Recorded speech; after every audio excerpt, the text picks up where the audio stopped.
everybody, and welcome back to The Spiritual Leader. I am your host, Darren Baldwin, and I'm joined with my lovely wife, Laura. And we are just so glad to be kicking off a new year. We jumped into something last week, Laura, on establishing priorities, which, it's just such an important game changer. But I want you to read that scripture that you ended with last week. It just spoke to my heart so powerfully. Psalms chapter 90, verse 12 says, "So teach us to number our days, that we may gain a heart of wisdom." One translation says, "Teach us to realize the brevity of life." And then we had another one we never Ephesians 5:16, it says, "Make the most of every opportunity in these evil days." Then another translation says, "Take full advantage of every day as you spend your life for his purposes." Wow. That's so good. Another translation says, King James says, "redeeming the time because the days are evil." And it says that word evil means short. Yeah. Which is exactly what Psalms 90:12 said. Yeah. I love what you said last week, wrapping things up, that we only have so many days. Yeah. And I don't know about you. Well, I would... Well, and I was going to say, and if you don't decide what you're going to do with those days, like those days are going to decide for you. Oh, that's it.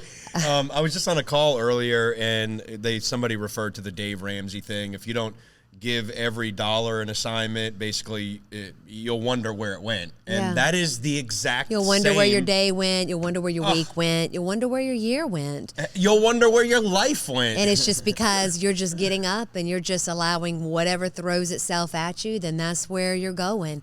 And I think that's why on the last podcast, and we're going to continue on today, is we really want to encourage you to prioritize, to strategize. It's like, let's strategize this year. What do you want to see in those areas that are important to you? What do you want to see different in your marriage this year? Because if you continue to do what you're doing, then your marriage will remain in the same state. Really, it'll probably decline if you continue just to do the same thing. You should always be doing something different, something to improve, something to enhance. But, what do you want your relationship with your children or your parents or, family members to look like? What do you want your finances to look like at the end of this year? Yeah. What do you want your health to look like? And we talked about, too, like the call that God has on your life, because there is something that you are called to do. And so what are you doing with that? Yeah. So there's a lot for you to think about, to mull over, and to really strategize about. But we said, you've got to identify those key areas, those priorities, and then really decide, what kind of steps can I take to move in those areas? One thing that I had prioritized more of last year, and you've done this for several years, but was leadership. And so there were quite a few months that I decided that I was going to listen to a leadership podcast once a week. Little bite. I didn't say every day. I said, little bites. I did once a week, but every week I listened to a leadership podcast, and I was just putting something in me so that would help me grow as a leader. It's as simple as that. There's great marriage podcasts out there. There's great marriage conferences you can go to, seminars. We're about to have Are you trying to tell me something? We're about to have a marriage course in the church here. And so it's that's a great area. You know what? I want to improve my marriage. I have a good marriage, but I want to have a great marriage. I want to strengthen that marriage. Well, then that would be something, great to sign up for. That's funny you said about marriage. I was talking to somebody years ago that was in the banking industry, and they said that as an employee there or manager of some sort in the management area, they said they're required to go through so many hours of training to, continue to, grow in their area of expertise. And the person that told me that, they said, it's interesting that my job requires that, but people in marriage have no concept that I need to continue to pour into my marriage, because the only way it's going to change or grow or improve is if you add in different new information. One of the things I used to say years ago was, everything I know, I'm doing. Yeah. And if I'm not getting the result that I want, then I probably don't know what I need to know, Yeah. in order to make that change. But back to the area of prioritizing, this is what happens when we prioritize. Mm-hmm. So when I say I want to prioritize, I was thinking of a friend of mine, a fellow minister years and years ago. He said that he went through the Dave Ramsey thing and, which is about finances, obviously. And he said that he also went through some other programs. And he said when he listened to those things, when he did it weekly, he said that his finances were in order. Yep. And he said that when he got away from keeping those, lessons and teachings, coming into him, he said that his finances would get off track. And I thought, my gosh, isn't that the way that it is, right? And that's the way every area. But when the principle of prioritizing, which we went over last week, is setting aside or identifying what are the areas that are most important, right? Everybody's going to have those core group of areas. We said last week, marriage, family, finances, health, your calling or career. Those are going to be pretty much everybody's within the top, 5, 6, 7. What are those areas? Identify them, then write them down. And like you just said, Laura, what do I want these areas to look like? But when we prioritize, part of the thing that I missed with this whole process of prioritizing years past was, yes, I'd say like, oh, I want this area to be good. But then I would never actually like carve out time. You wouldn't put it on the calendar. No, listen to this, Laura. Priorities are only reflected in time. Yeah. Or resources. Time and resources are the two ways. Now, this will preach right here. Because you may say God, marriage, family, health, whatever are your priorities. But like someone said years ago, if you want to see what somebody's life is really about, look at their checkbook. Because where your money goes is going to reveal what your priorities. Now, I may meet a guy that says he cares about his marriage is a priority, his children are a priority. But then you look at where his time and money go, and you'll see, man, this guy just bought a new $100,000 boat, which he doesn't really do much with his family and kids with. Or he just, did whatever, and it's costing him. He plays poker with the buddies, once a week. Or you say you prioritize health, but you've got fast food receipts No, you for every day. You need to back up on that, Laura. You need to hold on now. I'm just kidding.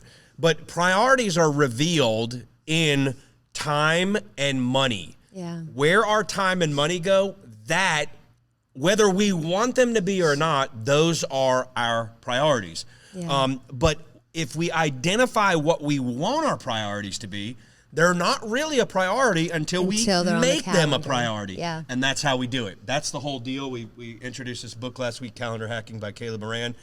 A priority is not a priority until it is scheduled. So somebody said, well, take, for example, a God or, family. If you identify that as a priority, then that has to be reflected in your calendar, right? Like what? Well, like you said in the last podcast, do you have time for, prayer, Bible reading? Do you have time for worship? Do you have time set aside for attending the church that God's called you to? If family's a priority, family dinner. Hey, this hurts. This hurts probably everybody, because if you say family's a priority, how do you make that work? Well, you've got to do like you just said. You've got to schedule it. One of the things I started to say earlier was that I missed it was in establishing a priority, I realized that I had to have time to actually prepare in the areas of my priorities. So I was going to say, we needed to get there. So every Sunday, a lot of times we'll do it together. We don't always do it together. We need to, though. We're going to get back on track. I'm working on it. I'll sit down and I'll look at my week. And, there are things that I know that I have to get done, but I'm looking at my priorities. Health is a big priority to me now in my life. And so I know every morning at this particular time I'm getting up. So what I do before I go to bed at night, because I've got workout videos, I go ahead and put my video on. I go ahead and pause it. I go ahead and move the ottoman to the other side of the room. I go ahead and bring my water bottle into that room. I go ahead and take the cap off of the water bottle. I have my weights right there beside me, and I've got the fan on just where I want it. So as soon as my feet hit, and then I lay out my workout clothes. So as soon as my feet hit the floor, I put my workout clothes on, I go straight downstairs, I hit on pause, and I'm working out. So it's just that little bit of, somebody may be laughing. No, I'm not laughing. I'm laughing I just looked at my routine, because my routine is I get up, eventually, and then I'll go turn the coffee machine on.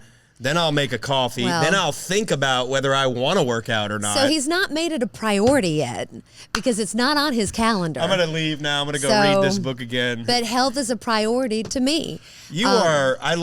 I've always said this. I don't know if you still feel this way, but you used to say, Darren, I wish I could be more like you, like in how some of the areas that you're strong in.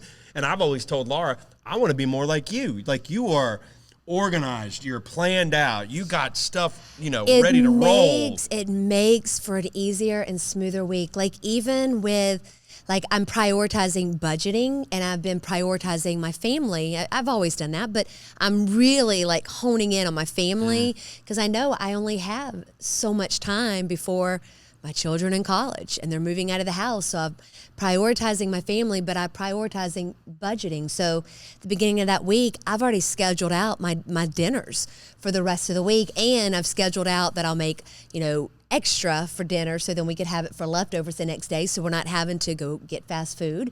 We're not having to scrounge around, but we have a good, healthy, spend that extra money quality on, meal. Yeah, so budgeting. And man, look at that. You killed two birds with one stone there. So then I'll go shopping, and I'll go shopping for the week, and I'll have all of my groceries in order for the dinner. So then, when you're getting off work on a Tuesday or Wednesday afternoon, you're like, oh my gosh, what are we going to eat? And, then you're having to order fast food, or, spend a whole lot more than you had planned on spending. No, you've got everything at your house, for the week. So it's just simple things like that I have found getting my week together at the beginning. Maybe Saturdays work better for you, Sundays work great for me, but just planning everything out, because again, life happens. You've got dentist appointments, orthodontist appointments, dermatologist appointments, hair appointments. There's a lot going on in our house. So you've got all those different things, but okay, my family's still a priority. And yes, my kids may be in different sports, but okay, Wednesday night, there's no sport going on. We're having family dinner together. And I'll usually shoot a text out, say, this is what we're having for dinner. Yeah, that's a key. Dinner's at 6 p.m., so everybody kind of gets on the same page, and too. that's a big part of the preparation thing, is communication, right? Yes. Because you could say, your heart's desire is to spend time with your family. But those few little steps there, you actually got a plan. Yeah. You communicated it to me and the kids. Yeah, because you may have something planned. and sometimes there's some back and forth, Yeah. like, oh, well, I have to work that night or whatever. Well, okay, Tuesday's not going to work, so we're going to do Wednesday. Yep. But if you would have just said Wednesday afternoon, start texting everybody, hey, I'm going to throw something together and we're going to eat dinner. Well, two of us may come back and say, man, I have a meeting, or I'm working tonight. And that's one thing I like too, is not having things so regimented. If you say Monday night's our family dinner night, but then it seems like every other week, something comes up and you're not able to do it, and then you get frustrated. I don't say Monday night's our family dinner night. We're going to have a family dinner night one of these nights, and we just kind of make sure, well, what do you have going on? Oh, you got a game here. Oh, I got a meeting here, blah, blah, blah. We just make sure that week we at least have one quality family dinner together. So don't, put yourself in a box, because you'll beat yourself up if things do come up and you're not able to prioritize that Monday night or that Tuesday night. Just know that it's a priority this week for me to have a family dinner, to spend quality time, what day is going to work for everyone, and then get everyone on board. Yeah, I love that. And I'm really kind of hearing, last week we were talking more about the actual concept of priorities, but what I'm hearing kind of in this conversation is really priorities really have to necessitate organization. Yeah, and it's the practicality of it. How practically are you going to do it? I'm sitting here thinking about, how many people really, say like, well, I don't have enough finances. I budget everything out.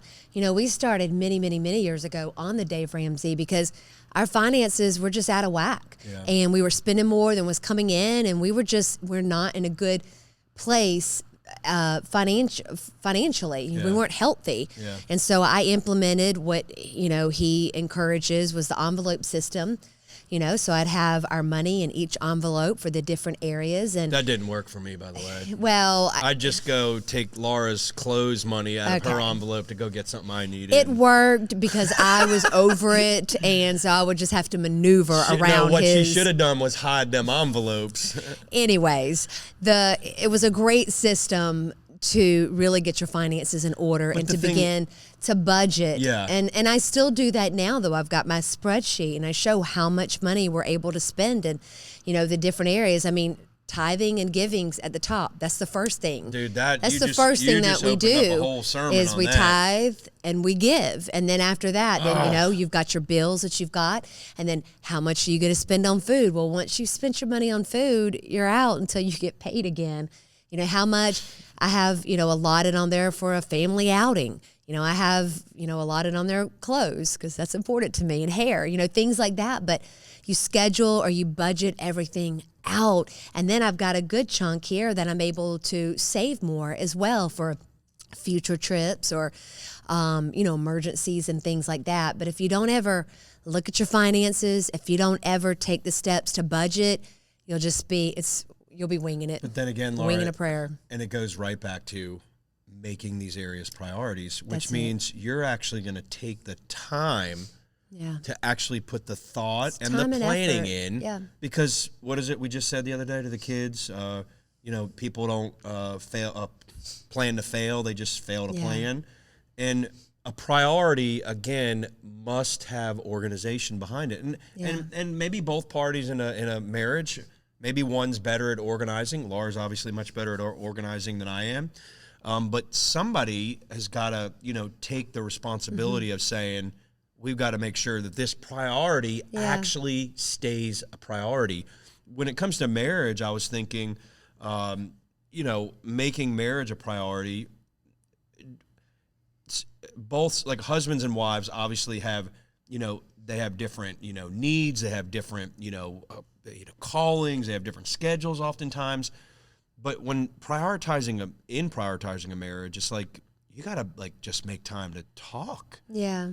Which is a challenge for me sometimes. I just get busy. I get overwhelmed. I'm doing too much. But to take responsibility, that's because I have not prioritized maybe in those areas that I need to.